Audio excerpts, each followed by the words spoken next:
शांति का संदेश देने वाले महाकारुणिक तथागत भगवान बुद्ध एवं भारत देश में दोबारा फिर से भगवान बुद्ध के सद्धर्म को वापस लेकर के आने वाले परम पूज्य बोधिसत्व डॉक्टर बाबा साहब अम्बेडकर, इनको मेरा कोटि कोटि नमन है। आप सभी श्रद्धावंत उपासक उपासिकाओं को मेरा मैत्रीपूर्ण जय हो। जातक कथा में आता है वाचाल कछुआ।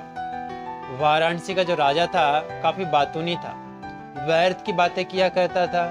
जिन बातों से ना किसी का भला होता हो ना मंगल होता हो, व्यर्थ की बातों में लगा रहता था। हमेशा व्यर्थ में बड़बड़ाता रहता था, व्यर्थ में बातें करता रहता था। इससे उसके राज्य के लोग काफी परेशान थे, कैसा राजा करके। तो उसका जो महामंत्री था काफी अच्छा विद्वान था, वो सोचता है एक दिन इसको अच्छे से मैं समझाऊंगा करके। तो एक वहीं पे एक जंगल में एक कछुआ रहा करता था तालाब में।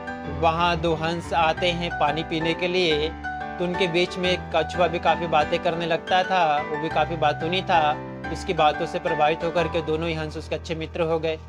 तो उनकी आवभगत भी अच्छे से की कछुए ने, मित्रता का अच्छा से अपना कर्म निभाया और तीनों में अच्छी मित्रता हो गई, सभी अच्छे से रहने लगे। तो दोनों हंस के जो बच्चे थे वो कहते हैं कि हम हिमालय पर्वत के उस पार रहते हैं जहाँ पे अच्छा बाग बगीचा, अच्छा वातावरण, तुम भी हमारे साथ में चलो, हम भी तुम्हारा आदर सत्कार करेंगे, तुम्हारी मित्रता का हम भी उपकार देंगे करके। तो कछुआ कहता है मैं तो उड़ नहीं सकता, कैसे जाऊंगा। तो कहते ठीक है, हम तुम्हें अपने साथ में ले जाएंगे। तो दोनों हंस के जो बच्चे होते हैं एक लकड़ी लेकर के आते हैं। दोनों एक एक छोर से लकड़ी पकड़ते हैं और बीच में कछुए को कहते हैं कि बीच में अपनी मुंह से लकड़ी को दबा करके रखो, हम उड़ करके जाएंगे तो कुछ भी हो जाए, तुम अपना मुंह नहीं खोलना, कुछ बातें नहीं करना, तो क्योंकि तुम्हारी बातें करने की बहुत आदत है, बातें नहीं करना करके ऐसा कहते हैं। और दोनों तरफ से लकड़ी के दोनों छोर को हंस पकड़ लेते हैं और बीच में कछुआ जो है वो लकड़ी को पकड़ता है और दोनों ही हंस आसमान में उड़ते हैं। तो उनके साथ में कछुआ भी उड़ने लगता है। ये देख करके गाँव के जो बच्चे खेल रहे थे कहते देखो कैसे दो हंस के बच्चे कछुए को अपने साथ में उड़ा करके ले जा रहे करके। इस बात को सुन करके कछुए के दिमाग में बातें चलती रहती है।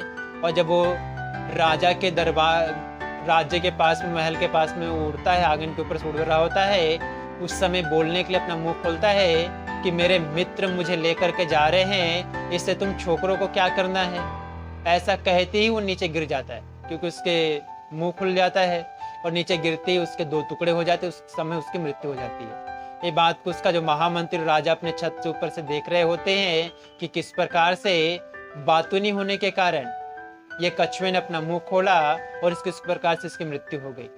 तो मंत्री समझाता है राजा को कि राजन देखो कि किस प्रकार से बहुत बातें, व्यर्थ की बातें करने के कारण ये जो कछुआ है अपनी मृत्यु को प्राप्त हुआ है। इसलिए व्यर्थ में कटु वचन या शब्द या बहुत ज्यादा बातें नहीं करना चाहिए, इसी में मंगल समान है। राजा को अपनी गलती का एहसास होता है, वो फिर अच्छे से आचरण करने लगता है और अपनी वाणी का सदुपयोग करने लगता है।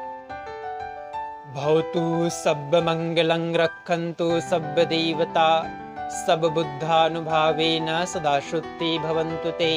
भवतु सब मंगलं रक्षन्तु सब देवता सब धम्मानुभावेन सदा शुद्धि भवन्तु ते। भवतु सब मंगलं रक्षन्तु सब देवता सब संघानुभावेन सदा शुद्धि भवन्तु ते। साधु साधु साधु।